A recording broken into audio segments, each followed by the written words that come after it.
பிஸ்மில்லாஹிர் ரஹ்மானிர் ரஹீம். அல்ஹம்துலில்லாஹ் வல் ஆகிபத்து லில் முத்தகீன். என் அன்புமிக்க அல்லாஹ்வின் நல்லடியார்களே, உங்கள் அனைவருக்கும் அல்லாஹ்வுடைய சாந்தியும் சமாதானம் உண்டாவதாக என்று கூறிக்கொண்டு, பெருமானார் ஸல்லல்லாஹு அலைஹி வஸல்லம் அவருக்கு பிடித்த 3 விஷயங்களில் ஒன்றை நாம் பார்த்தோம். பெண்கள். அடுத்ததாக நறுமணம். மூன்றாவது தொழுகை. அந்த தொழுகையை பற்றி பெருமானார் ஸல்லல்லாஹு அலைஹி வஸல்லம் என்ன கூறுகிறார்கள்? தொழுகை தான் நமக்கும் நிராகரிப்பாளருக்கும் இடையே உள்ள வித்தியாசம். நம்மை ஈமான் கொண்டவர்கள் முஸ்லிம்கள் என்று பிரித்து காட்டுவது தொழுகை. இந்த தொழுகையை அல்லாஹ்வுக்காக என்ற அச்சத்தோடு நாம் தொழும்போது தான் அதில் மகத்துவம் இருக்கும். அந்த தொழுகை ஏற்றுக்கொள்ளப்படும்.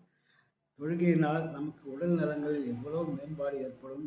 நமக்கு ஒரு சிறிய உடற்பயிற்சியைப் போல என்று எல்லோரும் கூறுவார். ஆனால் உடற்பயிற்சி என்ற நோக்கத்தோடு நம்ம என்ன செய்யக்கூடாது? தொழக்கூடாது. அல்லாஹ்விடம் பேசப் போகிறோம். அல்லாஹ் நம்மை கண்காணிக்கிறான் என்ற எண்ணத்தோடு நாம் என்ன செய்ய வேண்டும்? தொழுகைக்கு செல்ல வேண்டும். அந்த தொழுகையின் மகிமை பற்றி பெருமானார் ஸல்லல்லாஹு அலைஹி வஸல்லம் என்னவெல்லாம் கூறுகிறார் என்பது ஒரு சிறிய அளவு நாம் இங்கே பகிரலாம். அதை நீங்களும் பிறருக்கு பகிர வேண்டும் என்று கேட்டுக்கொண்டு, நீங்கள் அல்லாஹ்வுக்காக அதிகமாக சஜ்தா செய்யுங்கள். நிச்சயமாக நீங்கள் செய்யும் ஒவ்வொரு சஜ்தாவை கொண்டும் உங்களுக்கு ஒரு பதவியை அல்லாஹ் உயர்த்துகிறார். உங்களை விட்டு ஒரு பாவத்தை அழித்து விடுகிறான் என்று முஸ்லிமிலே பதியப்பட்டிருக்கிறது. இங்கே அல்லாஹ்வுடைய தூதர் அவர்கள் கூறினார்கள் என்ற ஒவ்வொன்றும் உண்மையைத்தான் கூறுவார்கள். எனவே இதை நாம் நிச்சயமாக மனதில் பதிய வைக்க வேண்டும். நமது குடும்பத்தினருக்கு எத்தி வைக்க வேண்டும். எனவே அந்த தொழுகையினால் நமக்கு ஒரு தர்ஜா உயரும். அதே சமயத்தில் நமது பாவங்கள் நம்மை விட்டு ஒழியும். ஏனென்றால் நாம் பிறந்ததிலிருந்து நாம் நிறைய பாவங்கள் நமக்கு தெரியாமல் எவ்வளோ செய்திருப்போம்.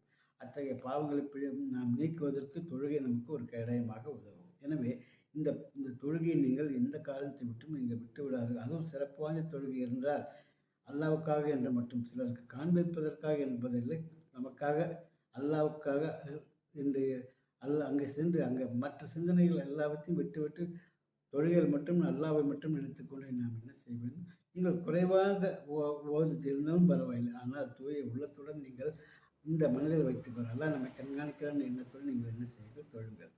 மனிதன் தான் தொழுத பிறகு அவனுக்காக தொழுகையில் 10 ஒரு பங்கு பதிவு செய்யப்படுகிறது. சிலருக்கு 9 ஒரு பங்கு, சிலருக்கு 8 ஒரு பங்கு, சிலருக்கு 7 ஒரு பங்கு, சிலருக்கு 6 ஒரு பங்கு, சிலருக்கு 5 ஒரு பங்கு, சிலருக்கு 4 ஒரு பங்கு, சிலருக்கு 3 ஒரு பங்கு, இவ்வாறு பதிவு செய்யப்படுகிறது என்று பெருமானார் ஸல்லல்லாஹு அலைஹி வஸல்லம் கூறியதாக அபூதாவுதிலே பதியப்பட்டிருக்கிறது. நாம் தொழும் தொழுகைக்கு பல ஆயிரத்தில் ஒரு பங்குன்னு, பல லட்சத்தில் ஒரு பங்கும் பதிவு செய்யப்படுமேயானால் அதுவும் அல்லாஹ்வின் கிருபையாகும். அல்லாஹ்வின் கிருபை இருந்தால் தான் நமக்கு அளவுக்கு அதிகமாக பங்கு கிடைக்கும் என்பதை நாம் இதன் மூலம் அறிந்து கொள்ளலாம்.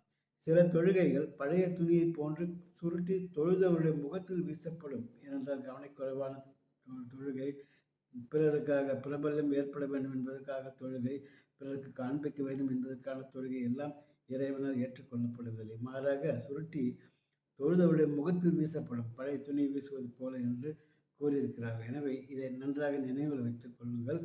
உங்கள் நேரத்தையும் காலத்தையும் வீணாக்காமல் உண்மையான நிலையில், உண்மையான எண்ணத்தோடு, உண்மையான உள்ளத்துடன் நீங்கள் அல்லாஹ்வின் பள்ளிக்கு வாருங்கள், அங்கே தொழுங்கள்.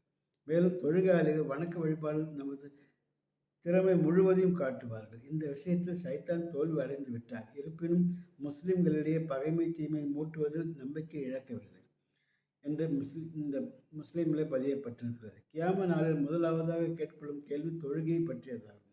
அல்லாஹ் வானவர்களை நோக்கி, என்னுடைய அடியார்கள் தொழுகை குறைவாக உள்ளதா அல்லது நிறைவாக உள்ளதா என்பதை கவனியுங்கள் என்று கட்டளையிடுவார்.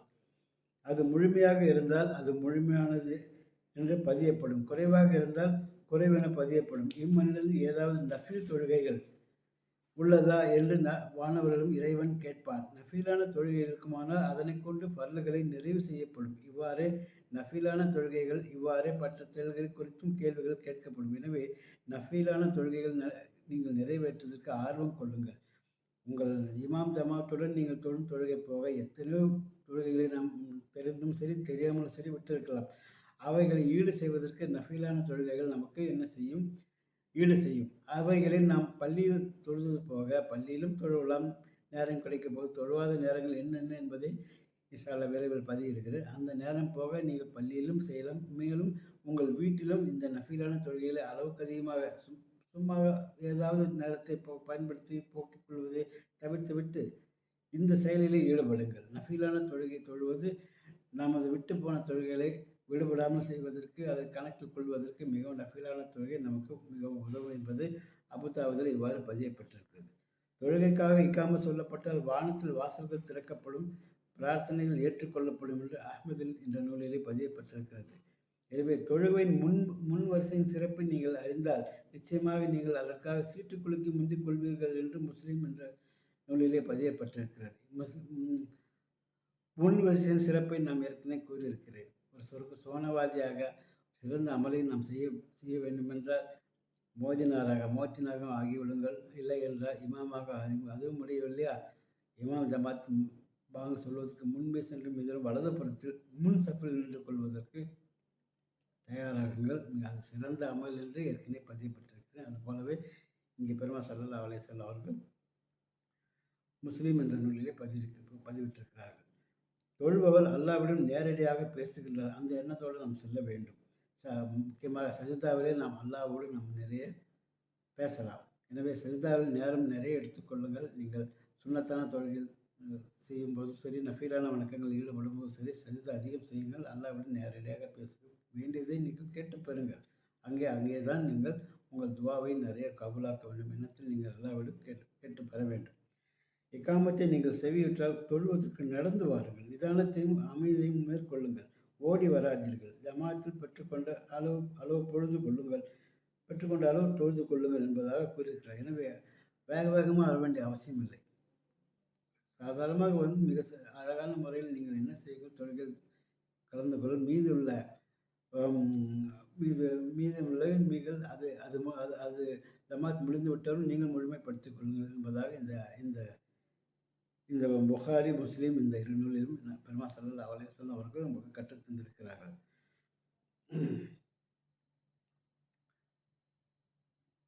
இப்படிப்பட்ட தொழுபவரின் குறுக்கே சிலர் என்ன செய்வார்கள், சிலர் குறுக்கே செல்வார்கள்.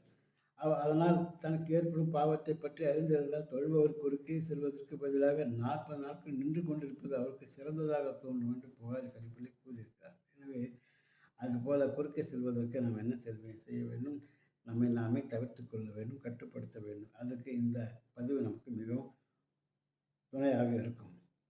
எந்த தொழுகை மிஸ்வாக் செய்த பிறகு தொழப்படுகிறதோ அந்த தொழுகையின் மிஸ்வாக் செய்யாத 75 தொழுகையை விட சிறந்ததாகும். எனவே இந்த மிஸ்வாக் செய்யும் பழக்கம் நம்மிலே பலருக்கு இருக்கலாம், இல்லாமல் இருக்கலாம். அதையும் ஏற்படுத்திக் கொள்ளுங்கள். அது பெருமாள் ஸல்லல்லாஹு அலைஹி வஸல்லம் நமக்கு கற்றுத்தந்த சுன்னத்தான ஒரு அமலாகும். மனிதனுடைய அகமும் புறமும் பரிசுத்தம் அடைவதற்கு வணக்கங்களில் தொழுகை முதன்மையானதாகும். ஒருவன் அல்லாஹ்வின் மீது நம்பிக்கை கொண்டிருப்பதை செயல் மூலம் காட்டுவதற்கு தொழுகை முதல் அடையாளமாகும். இதனால்தான் இவ்வணக்கத்தை விட்டவன் நிச்சயமாக இறைவனை நிராகரிப்பவனாக ஆகிவிட்டான் என்று பெருமாள் ஸல்லல்லாஹு அலைஹி வஸல்லம் ஒரு ஹதீஸிலே கூறியிருக்கிறார்கள்.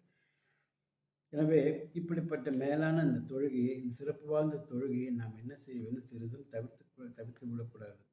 நமது உணவை தவிர்த்து விடலாம், மற்ற விஷயங்களை, நமது இங்கே இன்பத் துன்பங்களை நாம் என்ன செய்யலாம், தவிர்த்து விடலாம். ஆனால் இந்த தொழுகையை மட்டும் எக்காரணத்தை கொண்டும் நாம் என்ன செய்யக்கூடாது, தவறவிடக்கூடாது. தொழுகை மார்க்கத்தின் தூணாகும். எவன் அதை கொண்டு முறையாக நடக்கின்றானோ அவனை மார்க்கத்தின் கட்டிடத்தை நிலைநிறுத்தியவன் ஆவான். எவன் தொழுகையை கொண்டு நிலை நிறுத்தவில்லையோ அவன் மார்க்க கட்டிடத்தை இடித்தவனை போவன் ஆவான் என்று திருமதியிலே மிகவும் எச்சரிக்கையாக பெருமாள் ஸல்லல்லாஹு அலைஹி வஸல்லம் அவர்கள் இவ்வாறு கூறுகிறார். உங்களில் எவரும் இமாமாக நின்று தொழ வைத்தால் அவர் சுருக்கமாக தொழ வைக்கும். ஏனென்றால் அவர்கள் நிச்சயமாக பலவீனவர்கள், நோயாளிகள், தங்கலமுடையவர்கள், தேவையுள்ளவர்கள் இருக்கின்றார்கள். அதனால் அவர் தனியாக தொழுதால் நேரப்பட தொழுவோம் என்றும் கூறியிருக்கிறார். எனவே நாம் என்ன செய்ய வேண்டும், இமாம் ஜமாத்தா தொழும்போது மிகவும் சிறிய ஆயத்துக்களை ஓத வைத்து சுருக்கமாக தொழ வைக்க வேண்டும் என்பதாக நமக்கு அறிவுரை கூறுகிறார்கள். எவன் தொழுகையை விட்டுவிட்டானோ அவன் தனது குடும்பத்தினரையும் சொத்துக்களையும் விட்டுவிட்டவனை போன்றவன் ஆவான் என்று மிகவும் எச்சரிக்கை தருகிறார் பெருமாள் ஸல்லல்லாஹு அலைஹி வஸல்லம் அவர்கள். இந்த தொழுகையானது மிக முக்கியமானது என்பதை இந்த பதிவுகள் மூலம் நமக்கு மிகவும் தெளிவாகிறது. நாம் எத்தனை பேர் தொழுகிறோம், இந்த எண்ணத்தை உள்வாங்கி கொண்டு இவ்வாறு தொழுகிறோமா என்று நம்மை நானே சுய பரிசோதனை செய்து பார்க்க வேண்டும். ஒரு மூமின் அடியானுக்கும் இணை வைத்தவனுக்கும் இடையே உள்ள வேறுபாடு இந்த தொழுகை தான் என்று முஸ்லீமிலே பெருமாள் ஸல்லல்லாஹு அலைஹி வஸல்லம் அவர்கள் கூறியிருக்கிறார்கள். மேலும் சொர்க்கத்தின் திறவுகோல் தொழுகையாக இருக்கிறது. தொழுகையின் திறவுகோலும் பரிசுத்தமாக இருக்கிறது. தொழுகையின் மோமின்கள் ஒளிச்சுடராக இருக்கிறது என்று பெருமானார் ஸல்லல்லாஹு அலைஹி வஸல்லம் அஹ்மது திர்மிதியிலே இவ்வாறு கூறியிருக்கிறார்கள். ஐங்கால தொழுகைக்கும் ஜும்மாவுக்கும் மறு ஜும்மாவுக்கும் ரமலானுக்கும் மறு ரமலானுக்கும் இடையே செய்யப்படும் சிறு பாவங்கள் யாவும் மன்னிக்கப்படுகின்றன. ஆனால் பாவம் தவிர்க்க வேண்டும் என்று கூறியிருக்கப்படுகிறது. சுபு தொழுகையும் எவர் அசர் தொழுகையும் எவர் தொழுகிறாரோ அவன் நிச்சயமாக சுவனத்தில் நுழைகின்றான் என்று பெருமாள் ஸல்லல்லாஹு அலைஹி வஸல்லம் புகாரிலே கூறியிருக்கிறார்கள். எனவே சுபு தொழுகையை விட்டுவிடக்கூடாது. அது போலவே அசர் தொழுகையும் நம்ம என்ன செய்யக்கூடாது, விட்டுவிடக்கூடாது. முனாஃபிக்களுக்கும் நயவஞ்சகர்களுக்கும் சுபு இஷா தொழுகை மிகவும் கஷ்டமானதாக இருக்கும் என்று முஸ்லீமிலே பதிவிடப்பட்டிருக்கிறது. எனவே தனித்து தொழுவதை விட ஜமாத்துடன் சேர்த்து தொழுவதற்கு 27 மடங்கு மேலாக இருக்கிறது என்று புகாரிலே பெருமாள் ஸல்லல்லாஹு அலைஹி வஸல்லம் அவர்கள் கூறியிருக்கிறார்கள். எனவே எவர் ஐங்கால கடமையான தொழுகைக்கு பின் தினமும் ஆயத்துல் குர்சியை வழக்கமாக ஓதி வருகிறாரோ அவருக்கு அல்லாஹ்வுக்கு இடையே மரணத்தை தவிர வேறு ஒரு துறையும் இல்லை. அவர் மரணம் அடைந்தால் அல்லாஹ்வை சந்திப்பார், சுவர்க்கத்திலும் நுழைவார் என்று கூறப்படுகிறது. இறைவனை நீ பார்ப்பது போல் பயந்தவனாக தொழு. அவனை நீ பார்க்காவிட்டாலும் அவன் உன்னை பார்த்து கொண்டே இருக்கிறான் என்று முஸ்லீமில் இந்த பதியப்பட்டிருக்கிறது. எனவே இப்படிப்பட்ட உயர்ந்த சிறப்புகள் வாய்ந்த இந்த தொழுகையை இங்கே இன்னும் தொழுகை பற்றி நிறைய இருக்கிறது. இன்ஷா அல்லாஹ் பின்வரும் நாளில் இதை மீண்டும் நான் உங்களுக்கு பதிவிறக்கம் பகிர்கின்றேன். இதுவரையில் கூறியதை நீங்கள் என்ன பின்பற்றி அதுபோல நீங்கள் தொழுகையை மிகவும் சிறப்பானதாக ஆக்கி நீங்கள் அல்லாஹ்விடம் நல்ல கூலியை பெற்றுக்கொள்ள வேண்டும் என்ற குறிக்கோளுடன் இதை நான் உங்களுக்கு பகிர்கிறேன். இன்ஷா அல்லாஹ் நீங்களும் உங்கள் குடும்பத்தினரிடம் மற்றும் உங்கள் உற்றார் உறவினரிடம் பகிர்ந்து கொண்டு இந்த உயர்வான தொழுகை ஒரு நேரம் விடாமல் தொழுவதோடு அடிக்கடி நஃபிலும் தொழுது உங்களுடைய இந்த ஐங்கால விடுபட்ட தொழுகையை நீங்கள் முழுமைப்படுத்திக் கொள்ள நஃபில் தொழுகை ஏராளமாக அதிகமாக தொழுங்கள் என்று கேட்டுக்கொண்டு அதேபோலவே உங்கள் வீடுகளிலும் நிறைய தொழுங்கள் என்று கேட்டுக்கொண்டு வாய்ப்புக்கு நன்றி கூறி விடைபெற்றுக் கொள்கிற வாஹர் தவானா அல்ஹம்துலில்லாஹி ரப்பில் ஆலமீன். அஸ்ஸலாமு அலைக்கும் வரஹ்மத்துல்லாஹி தஆலா வபரகாத்துஹு.